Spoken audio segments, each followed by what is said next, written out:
Thank you, everyone, for coming to my class. My name is Dona Marie de Girau. I'm from the Kingdom of Onstera, and this class is Wolves and Tigers using archetypes to enhance our learning and teaching experiences in SCA combat. Again, my name is Marie de Girau, and I am a Hufflepuff. I am INTJ. I am chaotic neutral, and if you've ever taken corporate true colors assessments, I am green. So, by telling you all of those things about myself, I've given you some code words that will help you to understand me. You can use these to teach me, motivate me, manipulate me, or even bribe me. And I am, for the purposes of this presentation, a wolf fighter. And we'll get into that, obviously, right now. Okay, so the thing about what we're talking about today is based on personality quizzes. We all love to take them. We fill Facebook and Twitter with things like what is our Hogwarts house and which Game of Thrones character most resembles us, and what is our D&D alignment and which Muppet you are, animal. And so let's do one together. Everyone, when I do this in person, I usually have all the students stand up on one side of the room and take a step forward for all the questions I ask. Since we are over Zoom, I would like everyone to hold up your hand and start counting on your fingers. So, first question. In your childhood, if roughhousing and play fighting was part of your daily life, give yourself 1 point. If you played competitive sports as part of a team, or you had martial arts training that included tournaments, give yourself 1 point. If the only extracurricular thing you ever did was a controlled situation where you could practice, rehearse, and memorize your part, and you never had to adapt or improvise under stress, no points for you. If your teacher uses the same attack combo, now we're moving forward to modern life. If your teacher uses the same attack combo twice in a row and you're able to figure out a counter move before the third or maybe the fourth time they attack you, give yourself 1 point. If you can step out of the car late for a tournament, late for armor inspection, but in time for the tournament, and get focused and ready to fight within matter of only 2 or 3 minutes, give yourself another point. Now imagine that you're in the tournament and you've drawn your own best friend, and you know that this tournament really matters to your friend, and you fight your best fight, and you pez your friend in the face, and you worry about guilt later or not at all, give yourself 1 point. Now imagine that you have just had the most frustrating tournament ever. You missed easy parries, your point control was gone, your blocks weren't there, you lost to people you know you can beat. And if you feel yourself start to get a little weepy, maybe you actually do cry, no points. But if you let your body language show some anger and frustration and you stomp away or you throw down your shield, 1 point. If you would rather die a horrible death than ever let anyone know that it matters to you, that's 2 points. If you would rather never read the instructions or ask for directions, but you just want to experience things and try it out and test it as you go along and figure it out on your own, 1 point. Okay, so as we see, some people in the class have 0, some people in the class have 5 or 6 points. So let's talk about those results. First, we're going to talk about the people with 5 points. 5 or more points. Usually, in a large enough group, we will see that the leaders, the high-ranking fighters, the knights, the crown are usually in this group. You will also notice that in the 0 to 2 point range, that's usually the squires who hang around for decades and never really get anywhere. You'll find people who are in a plateau that has lasted years. That's a group that I belong to. And in the 3 to 4 point range, these are usually 2 categories of people. They're people who maybe began life in the 0 to 2 point range but learned some coping skills, or it's healthy and well-balanced individuals. It's worth researching that. As soon as I meet one, I'll let you know. But there may be something else. If there's a large enough group, I'd like to ask. We don't have a very large group, but let me go ahead and ask the class, what do you think might also be some differences that you might notice automatically in the 5, 0, or 3-point range. What do these groups have besides rank that may set them apart from each other?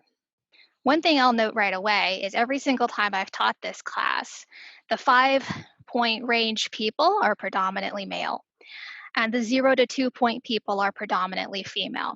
Now, this is not to say that this is always gendered, but it's more commonly gendered than not. So that is something worth putting in your brain to think about later. Now, why did I go through all of that? So the reason I developed this class is I originally began asking myself many years ago, why will 2 fighters start as newbies on the same day, same fighter practice, same instructor? One of them will be winning tournaments within a couple of years, and the other one never seems to go anywhere. They hit a plateau and they hover around the beginner and intermediate level forever. I really feel like personality type is part of this, as well as past experiences and past training. And I think that the SCA is currently not addressing these differences in the way we train people. So most of what I've described in the quiz are what I consider to be pre-fighting skills. These are skills that you bring to the table or not before you're capable of learning to fight. Things like knowing how to compete with someone while still becoming friends with them, being able to handle failure without considering it a moral failing on your part, being motivated when you lose a tournament, focusing and eliminating distracting thoughts. There are a lot of pre-fighting skills in the world, and someone who doesn't have these skills when they begin training has to learn them while also learning how to fight. Someone who started their life with these skills is going to advance a lot faster. But then we have things like suppressing a flinch response, using machines at the gym, eating enough food to support the load that you're about to put on yourself by carrying armor around all day. So the people who have pre-fighting skills tend to not realize that they have them, and therefore they're not really understanding why their students struggle. For example, I recently diagnosed a fencing move that is a Italian rapier lunge. And if you are teaching this technique to someone who has been athletic in their life, you have to teach them 4 steps. They are: start with your weight on the back foot, extend the blade first, lean forward with a hip hinge, and then shift your weight to your front foot. There, you're done. You've killed your opponent. If I'm teaching this to someone who has never had athletic experience, I'll teach them those 4 steps. And then while they practice the move, I'll stand behind them and yell very helpful things like engage your lat, brace your core, don't forget to breathe, keep the weight on the balls of your feet, put your heel down, stand tall, shoulders back, and et cetera and so forth. So they have to learn 20 things to do this one move. And the more things you have to remember while you're practicing, the slower it gets before you can actually master that skill. So I'm throwing Mozart at them when they ought to be playing Mary Had a Little Lamb. So things that happen, obviously people who already know how to brace their core and engage their lat will advance faster than someone who's never had to do that before. Maybe they were a piano player, maybe they were a bookworm. When you don't have these pre-fighting skills, you get injured because of ergonomics. If you're not engaging your lat, you're going to tear your rotator cuff. We sometimes will assume that the fact that we're not progressing as fast as the other beginners shows a lack of aptitude. Maybe we just think, okay, I wasn't meant to do this sport. I'm going to give it up. I'm going to go be a Laurel. We gain a reputation for being unteachable because our teachers are frustrated that we're not getting it no matter how many times they demonstrate the move. We lose a lot of fighters at this stage. They just wander off.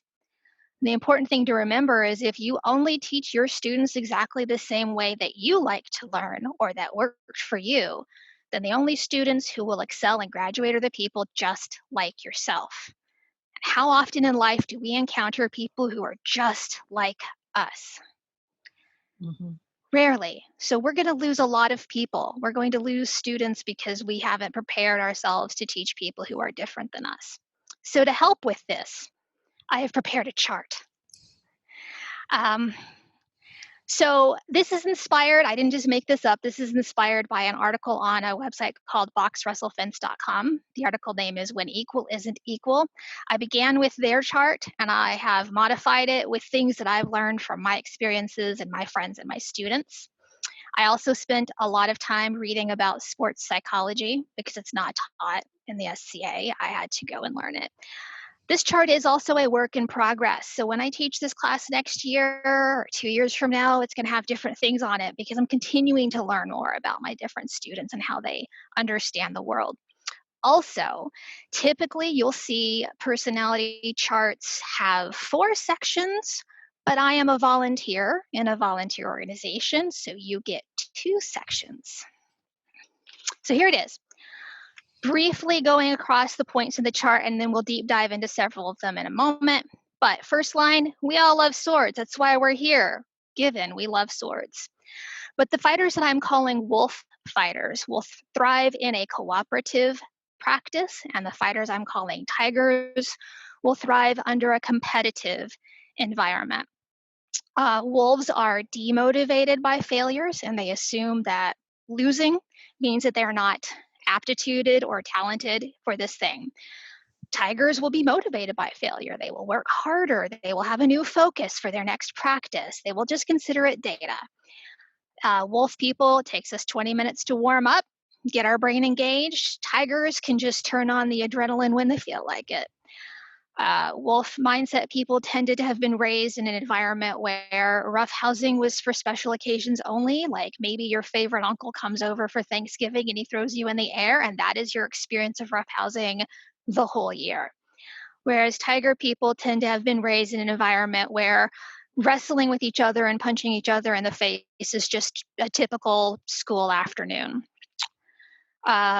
Wolf fighters tend to use expressions of emotion to release their stress and push the stress out of their body through their tear ducts onto their face. Now they are not stressed anymore. Tiger people will not display emotion at all. Wolf fighters will feel guilt about beating someone else because it's a cooperative experience. And if I win but you lose, I'm sad because you lost. Tigers win because it's your job as the opponent to fight better. Wolf fighters like to have a syllabus, a lesson plan, a table of contents, a graph of when we're going to learn what and how long it's going to take us. And tiger mindset people will just jump in and figure it out. Tigers are here to win sword fights, and wolves are here for a cultural experience where we can all be Robin Hood. I grew up wanting to be a pirate. That's why I'm here. I'm not here to win. I'm here to be a pirate, but in a legal and safe and sanctioned way. The question that I would have for tigers in this class is, do you feel that wolves belong in your game? You want them here. You want them to continue playing. You don't think that they need to just take their toys and go find a hobby that coddles them more. You want to make this a friendlier place for wolves. So we're going to go through this chart a little bit more in depth and talk about how to do that. First, just remember that everyone loves swords, and that's why we're all here. But from that first line, we said, and I'll remind you, the second line, that wolves thrive in cooperative practice and tigers thrive in competitive practice. Everything we do is a competition, and that's okay. Even when we take it off the fighting field, we have an A&S competition. I don't know if service can be competitive, but I'm pretty sure there's a lot of jockeying going on behind the thrones. So I will say that's also a competition. It's okay. I'm not telling you you have to stop being competitive. But let's just think about how many tournaments we have in a calendar year and compare that to how many times we might have a collegium like this or a regional fighter practice where everyone gets together and just shares idea. In my kingdom, we have tournaments every single weekend of the year that it isn't Christmas. And we have regional practices twice a year. If competition is the only thing that we do, though, if all we do is have tournaments, then we're going to lose, some great opportunities to teach people. We're going to lose some valuable people. Now, I'm going to say that getting someone ready for a competition does not itself have to be competitive. And I believe that sparring and pickup fights and scrimmages are competitive. This is the way we primarily train people in the SCA. We show them up, they show up at fighter practice, we put them in loner armor, we proceed to fight them. And that is a competition. They feel like they need to win that fight, even though they're a beginner and you are their teacher. So you put them in a competitive environment on day one and every single day thereafter and call it training. I think there's another way that we can prepare people for competitions, which is to use different kinds of practice. So first, I want to talk about the differences between competitive and collaborative practice. A competitive practice is teachers using their students as human pals. How often does this happen to you? Raise your hand. A mock tournament at fighter practice. A bear pit where the person who loses is shamed and goes to the end of the line. Or a reverse bear pit where if you lose, you have to stay there forever until you either pass out or win. Just a general sparring only practice. Sancha mentioned earlier in a class that, a fighter practice where you're expected to just figure it out as you go along is inherently competitive because you are not being helped, you are being shoved out there to figure it out and compete with other people who are also figuring it out. Now, this kind of fighter practice is awesome if you are on the tiger side of the chart. It's motivating, it's exciting, it's engaging, it keeps your blood up, and it's fun for you. But what happens to a wolf fighter at a competitive fighter practice? Why do I keep losing? Why can't I get this right? I mess it up again. They just showed me this and I can't get it right. I literally learned this 5 minutes ago. Why am I sucking? And my teacher just keeps beating me up and they're rubbing my nose in how bad I am. Clearly, fencing or SCA combat is not for me. There's a lot of anxiety and overwhelm and poor self-esteem that happens to someone who does not have those pre-fighting skills and they are struggling to learn in this environment. So I would compare that with the optimal learning style for someone who's on the wolf side of the chart. We've talked about what's a competitive practice. Now I'm going to tell you what a collaborative practice is like. You do drills as a group. You do deliberate sparring. Different people use different definitions for this, but I think of it as like, we're going to do 10 passes and I'm going to practice toe shots and you're going to, for heavy fighters, I'm going to practice hip wraps. And while I'm practicing hip wraps, you're going to practice hitting me in the head. And my job is to do the hip shot while guarding my head. And your job is to watch me drop my guard and hit me in the head while also shielding your butt. That's deliberate sparring. Also warming up together, doing some strength training, talking about your muscles and how they work and how you can make your fighting better by training those muscles in the gym. Instant replay fighting, this is one of my favorites. You do one pass with your partner, and then you both take a step back and you put down your weapons and you say, what just happened? You came out on guard and threw a shot at my head, and I blocked it like this. No, that's not how you blocked it. That's how you think you blocked it, but actually your shield was low. You do that talk through and you do it like people discussing football on TV with the instant replay, and you learn what you just did on the field and how what you think your body was doing is not actually what happened. It also helps with people who tend to fuzz out in the middle of a fight. Like after lay on, my mind goes blank, and then suddenly one of us is dead. I have no idea how that happened, but these kind of rehashes will help us to remember that. Stop motion sparring, that's great for beginners. The teacher makes one move and then freezes, and then the student may make a single body move and then freeze, and then the teacher responds and freezes, and eventually someone touches someone else, but it lets you see, okay, the consequence of extending my arm, just that move, created a reaction in my opponent, and then I reacted. And that created a new reaction. Also, melees. Melees are inherently collaborative. I mean, can you go through a melee without cooperating with the people next to you? No. So this is a really good and safe way to help your wolf fighters feel good about fighting. Now, let's talk about a tiger fighter at a collaborative practice, or where we spend the first 30 minutes doing drills and slow work. And then I pair people up and I ask them to choose targets on each other's bodies, talk about it, and practice the counter moves only and not actually do any free sparring. This is slow. I just want to spar now, now, now. But your skills and techniques will improve, right? You're going to get better as a fighter. You're going to be bored to death for a little while, but you're going to improve. So this is a quiz. Okay, first fighter, they get bored during drills and they want to rush to the fighting part. Who is that? That's a tiger. Tiger? That's, yep, Lord Fridge.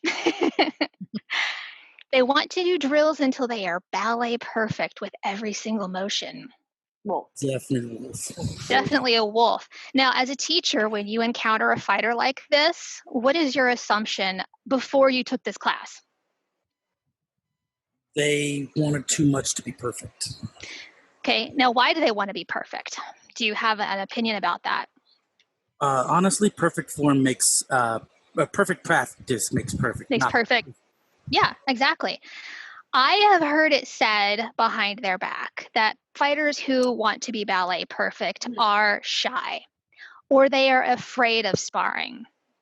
Now, I would posit it's probably more to do with perfect practice. They've been told that, and they don't have anything in their life that gives them a different experience to disbelieve that. Probably they grew up doing what we call a closed loop hobby, a hobby where everything inside the circle of this hobby is under your control and there are no outside influences. You practice it, you memorize it, you make it perfect, you perform it, you get a score from your judge, you go home and you practice another thing, and everything is in this loop that is totally closed. So they go to fighting and they're like, yay, this is how you do it right. And what they're not prepared for is an open loop, which is inherently chaotic because you are practicing and then you get to performance and somebody's trying to kill you, right? That is an open loop, and none of us who did ballet are prepared for that. Down. Okay, this fighter was very gung-ho until their first tournament, and then they immediately quit coming to practice. Wolf.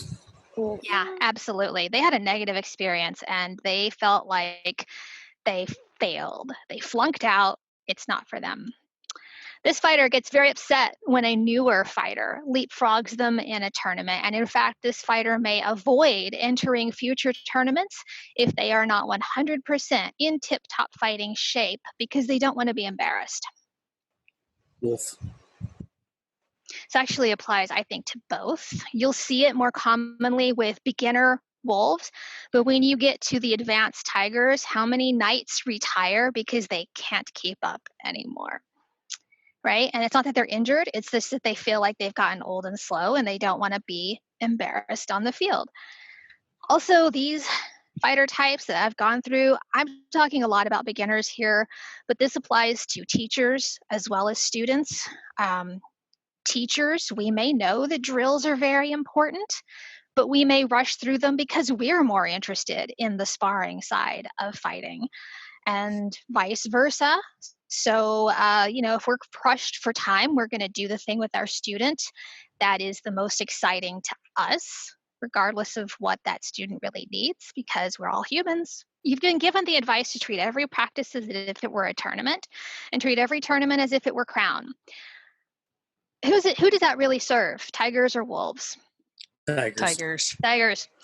And that serves tigers. Now, it's good advice to give to a wolf who has reached the advanced stage of their learning path, because mentally that practice of treating every tournament as if it's an important tournament helps them to mentally prepare to enter that important tournament and not flip out about it. Do 10 passes with every fighter and keep track of the score. And the next time you fight that same dude, try to get a better win-loss record. Who's that for? Tiger. That seems like a wolf thing, actually. It can be both. Again, it has to do with where you are at your stage of the journey and whether or not you've learned enough coping mechanisms to move from a 0 to a 4. Mm-hmm. That can be very intimidating to a wolf whose win-loss record remains 0, 0, 0, 0, month after month. Did you have a question, or are you just saying that this applies to you? No. Actually, I wanted to add a comment onto this that it only works if you establish with that fighter that you want their A game. If they start, doing 10 passes with you at their B game, and you get 1 win, okay, and then they ramp up. And then the next time you fight them, you get 2. Okay, that's great. Now the third time you fight them, they're bringing their A game and suddenly drop back down to 1 or none. Yes. So unless you're establishing that you need the same level of fighting skill at each of those bouts, you may not have an apples to apples comparison. Yes. And so next Collegium we'll have my TED talk on, did you really plateau or did the people around you level up? That's a really great point too. Okay, the next piece of advice is don't worry about the outcome, just have fun. Who does that help? That tends to help beginner wolves. I was going to say tigers. I was going to say everyone. Everyone or no one, and it really depends on the individual. This is where you really have to understand your student well, because is it fun to lose and be out in 2 for an entire year's worth of tournaments? That's not fun. No. Right? So worrying about outcome is going to happen. You can't tell someone to have fun and not worry about outcome, because the outcome is the fun. If the outcome is positive, it's more fun. If the outcome is negative or you perceive it as a failure, that's not fun. So that advice really only applies in a situation where they are set up for success and then they're having a lot of fun. Okay, pick a technique. Focus on that technique in all of your bouts. And regardless of whether you win or lose, I consider you have won because you used the technique successfully. Who's that for? Definitely a wolf thing. Definitely a wolf thing. Yes. And again, it can help tigers if they are trying to improve themselves and they know they have a weak point. Then they can go to a large swath of tournaments and focus on that technique. And it won't matter if they fight a duke or a newbie if they use that technique correctly but still lose the fight or win the fight. It's a bar you set for yourself. Yeah, I won that fight, but I flubbed the parry and it was only luck that I won that fight. Or I lost the fight, but dang, did you see that shield block? So we had that advice. Don't worry about winning or losing. Have fun. Losing over and over is not fun. Not understanding your plateau, how you got there and how to fix it, that's not fun either. So find out what your student thinks is fun and make sure that you include that fun in each practice. There are games like Sticky Fingers and Slap Hands or the Glove Chase game that are fun and they build skills. I think long drawn out exchanges where we do a lot of parrying and blocking and we jump on the picnic tables and we climb over tree roots, that's a lot of fun. And I will enjoy that even if I lose the point at the end. Someone else may feel like doing 10 pounds and count 10 bouts and counting coup is fun. And so if that's how your students want to play, include that in every practice. So we've talked about competitive versus collaborative or cooperative practices. Now we're going to move down to the next line in the chart, which is about failure. Wolves, demotivated by failure, and tigers are motivated and feel like failure is data that helps them achieve better. Okay, so I'd call it, why did I just buy $600 worth of equipment and drive all this way to be a Pell? So that's, guess which group I'm in here. So how do tigers feel about failure? In my experience, they are motivated. I'm going to practice all year so I can come back and kick your ass again. He killed me and it was awesome. Did you see how he did that? Or my opponent used a technique I don't know yet. I'm going to chase them down. I'm going to make them teach me. I'm going to learn that technique. I'm going to learn the counter to that technique, and I'm going to be more awesome in the future. right? What's going on in a wolf brain at the same time that all that is happening in the tiger brain? Can you predict it? I am a terrible person and a worse fighter. I am a waste of my teacher's time. I lost because I'm a loser. I should have known that technique, but I didn't use it properly because I suck. And last but not least, none of this is fun anymore. And none of us want our students walking away thinking none of this is fun anymore. So we have to put lessons into our training that include how to handle failure. So a couple of things: introduce failure gradually. Like, here's a 60% rule. I'm going to teach you a technique. And when you successfully do this technique correctly 60% of the time, I'm going to throw more complicated shots at you. And I'm going to ramp up so that you're always hovering in the 60 to 70% range. I'm not going to let you get to 100, and I'm not going to let you drop down to 30, but I'm going to keep it right here. And if I ramp up, it's because you're good. And that's a compliment, and you should accept it as such. Spoiler alerts. This is a fun one. We have a fighter in my local group, an MOD. When I fence with him, we will spar and we will spar and we will spar. And then at some point he'll be like, I have 3 fights left in me and I'm going to make them the highest championship bout I can possibly deliver as a fighter. And the next 3 fights, my adrenaline goes way up to the roof because he's just told me he's gunning. But I'm going to fight really well. He's going to fight really well. And that's going to tell me more than the whole 15 minutes of sparring we already did. Those 3 fights are important, and they tell me what's going on. If I fail at them, okay, he has won a lot of tournaments and I failed to kill him during his 3 A-game fights. But if I get 1 point, 2 points, or all 3 points, it's really fun. I feel good about myself. Again, changing victory conditions can help again with the failure fear, which is that whole, okay, you're learning a new block. If you use that block successfully, you've won, even if the result was that they redoubled and killed you. Creating a condition that can lead to success. So tournaments just for novices, or a tournament where you move into a winner or loser bracket, like a Bedford tournament. And so they do this at Penzic. It's the Atlantean Roses tournament. And so with each win or loss, you move down to a pool of people who have the same win-loss record as you, and you keep going for like 10 rounds. But after the first 3 rounds, you're only competing with people who have very, very similar skill sets. And so it's a more even foundation, and you start to feel, okay, I can actually start winning again. And of course, technique games, those are always fun. Just find a fighting technique and you remove the fighting equipment from the equation, and then play this game with hacky sacks or pool noodles. And then actual operant conditioning, it seems weird, but I have a cadet who uses clicker training. And so I can stand on the side of the field after we have just done a lesson on keeping her knee in line with her toe. And while she spars someone else, every time I see her do it correctly, I click. And even though she's in the middle of fighting, she hears that click and she knows she did something right. And that's faster than me yelling across the field, "Good job, you pointed your toe." Also, break things down into small, friendly chunks. When you're training, we typically hear, "I'm going to hit you until you learn to block it." But it might be better for wolf fighters to do, "I'm going to use an attack. Here is the way that you can successfully defend this attack. Let's do it 10 times slowly. Now let's speed it up." Again, measure that success by your skill usage and not your win-loss record.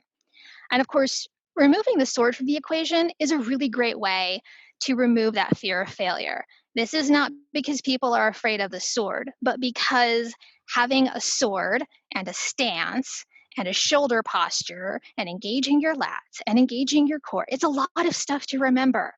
So if you remove that, you're no longer patting your head and rubbing your belly and jumping up and down on your left foot while singing the Star Spangled Banner backwards. You're just learning a footwork technique, or you're just learning a stance. You're not trying to do everything at once. And then once they have mastered that stance or that footwork technique or that shield block, you put the sword back in their hand and then you relearn the move all over, but with a sword. Of course, it's also important to set the tone when you're talking about framing failure. If you don't fail, you're not really learning, you're not challenging, and you're not stretching. So be sure and remind your students frequently that failure is a part of the process and it's normal, and you expect them to go through it. In fact, you're going to create conditions where they go through it whether they want to or not, because you want them to feel what that's like. Discuss some expectations with your student. Like, it's really important to me to know what my teacher thinks is a good fighter.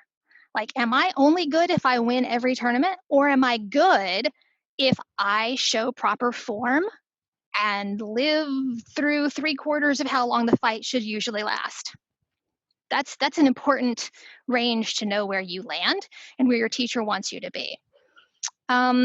Practice giving feedback that separates results from the person. Someone fought well, they are a good fighter.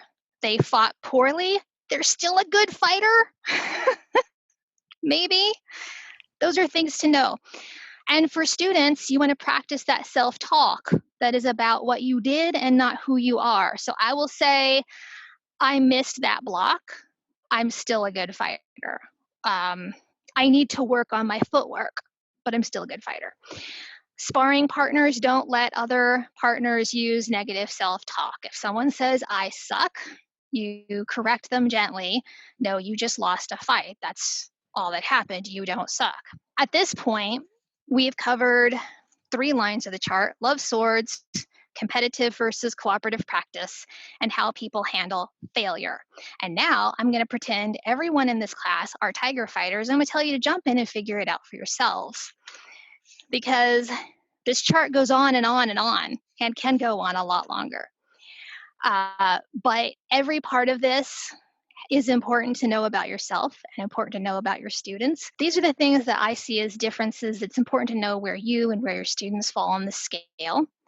And you can figure out the rest of these on your own. Do you need a syllabus? Do you want your students to jump in and figure it out? What's best for them? What's best for you? But just remember that both sides of this love swords. We're all here because we love swords. So whether we are a wolf on the 0 scale or we have pegged out at 100 points on the tiger scale, we're here because we love swords. So keep that in the front of your mind. I have a little bit of a biblio if you want to read a little bit more about some of these concepts in different language. I recommend Kaya Sandowski's book, Fear is the Mind Killer, which is about creating different kinds of martial arts practices to help everyone be successful. There's also a book that I recommend for individuals, The New Toughness Training for Sports. I've read about 10 million self-help books for athletes, and this is the one that I felt condensed the most information into the smallest period of time, and had exercises, conversational topics, and actionable feedback that you could take home and use to make yourself more mentally tough and more prepared for competition.